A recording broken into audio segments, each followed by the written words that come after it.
Party certainly can't trust him. Let's have an Sorry, inquiry. member, it's time. I call Ian McKelvey. Thank you, Mr. Speaker. Well, one thing's for sure. That story. My apologies, Mark Mitchell. Mr. Speaker. Well, one thing for sure, that story would be a great cure for insomnia. There's no doubt about that. Mr. Speaker, I want to speak about some of the good things that happen in my electorate of Rodney. Transport.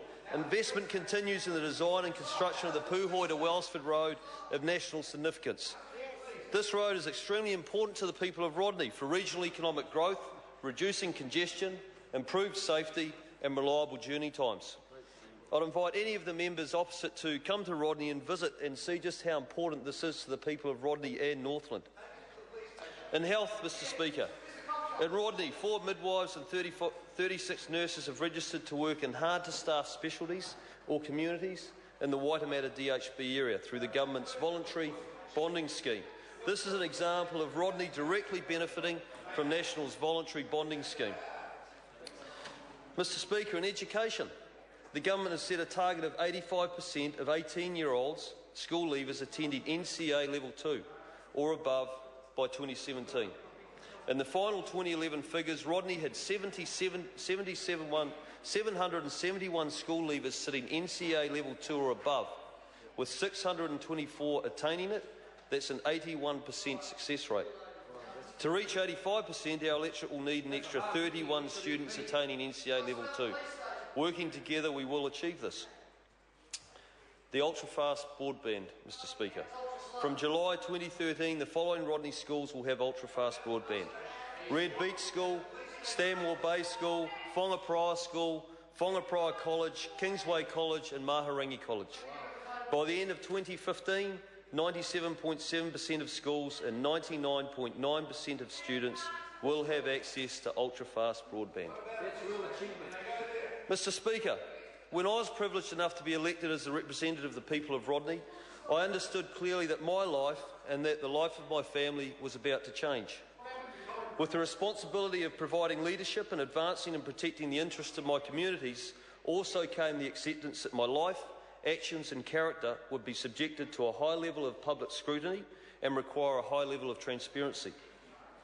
One of the first tests of this level of honesty and transparency is the completion of the Register of Pecuniary Interest statement that I was required to make.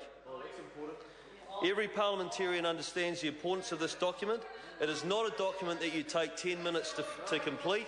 It is something that every single one of the MPs who sit in this House make sure they have right. Most of us, Mr. Speaker, have a mortgage and financial commitments that we try to plan for. $50,000 is a hugely significant amount of money for any Kiwi family working to get ahead. How on earth did the leader of the Labour Party, the man who wants to become the Prime Minister, forget an offshore bank account containing at least $50,000 and probably a lot more than that? The thing that I find incredible and I feel brings Mr. Shearer's decision-making ability and credibility into serious question is that the money that he failed to disclose was that earned while he was working in environments that where bribery, kickbacks, corruption and fraud were prolific. Where there is a history of UN officials, often in very senior roles, having been investigated, charged and convicted for serious fraud, with the ill-gotten gains often being recovered in accounts around the world, including New York.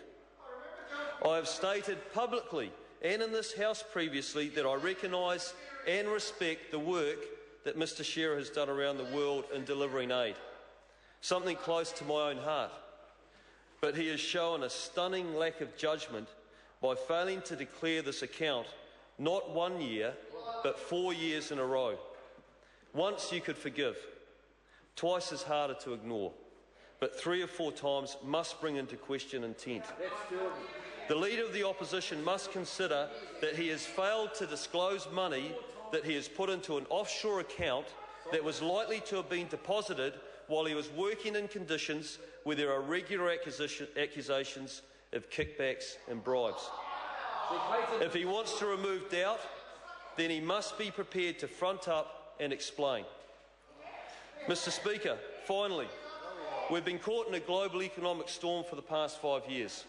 We have watched bigger economies than ours founder, breach and take on water. But we have had a Prime Minister at our helm that has hunkered down and kept us pointed into the wind and moving forward when others are failing and sinking.